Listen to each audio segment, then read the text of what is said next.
大家好，我是小高姐。最近一段时间，因为病毒的传播，总是令人感到不安，心情难以平静的时候，就跟我一起揉个面团吧。法棍需要的材料特别少，但是材料越少的面包其实并不好做。酵母用室温水化开，加入面粉和盐。我用的是中筋面粉，如果你对自己的中筋面粉不是很了解的话呢，就直接用高筋面粉。用刮刀把它搅成团儿，看不到干粉就可以了。你可以用手来混合面粉和水，但是这个面团很湿，它会非常的粘手。盖上盖子，室温发酵1个小时，中间揉2次面。半个小时之后呢，第一次揉面。与其说是揉面呢，其实它是一个拉伸折叠的过程。拉10来下之后呢，面筋上劲儿，你就拉不长了。然后像这样把它甩几下。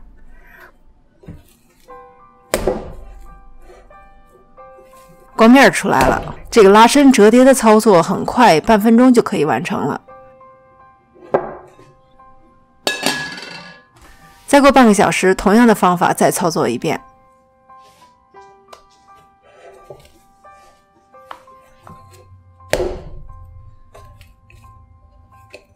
然后包上保鲜纸，进冰箱过夜。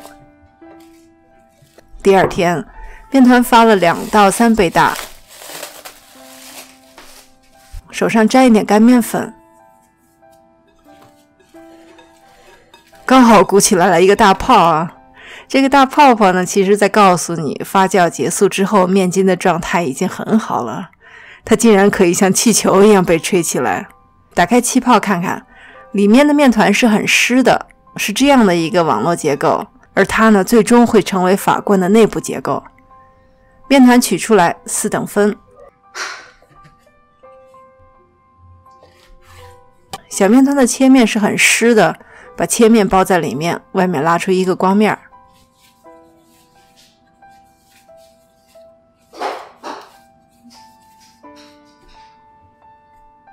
放在案板上回温40分钟。40分钟之后，拿一个小面团，很湿的面团，在案板上放了40分钟，它一点都不会粘案板。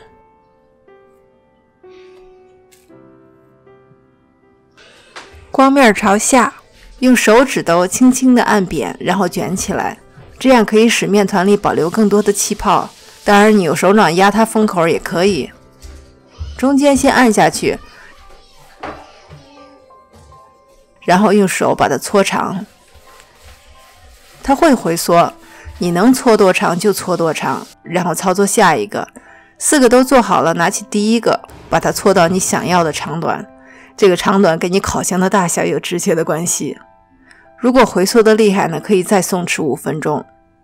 烘焙纸上薄薄的撒上一层干面粉，放上搓长的面团，再放一个。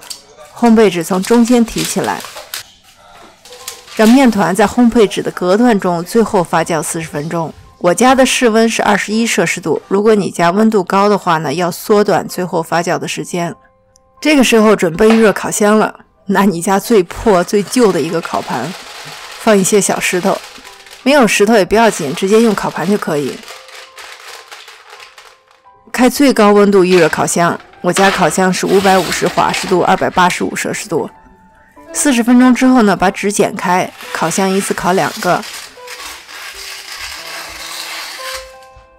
用烤披萨的木板连纸一起把它转移到烤箱。进烤箱之前呢，用锋利的小刀小角度这样子划开，你家的菜刀肯定是不能用的啊。放入烤箱，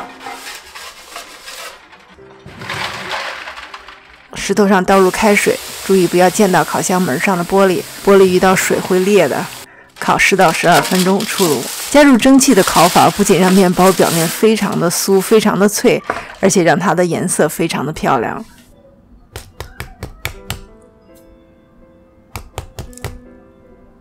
你看到它的样子就知道它的表面是很酥的。放凉一点点，我们切开一个看看里面的结构，很多大气泡小气泡，而且是均匀的分布在面包里面呢。这是一个比较湿的面团，但是呢并不需要怎么揉面，总共才用了1分钟。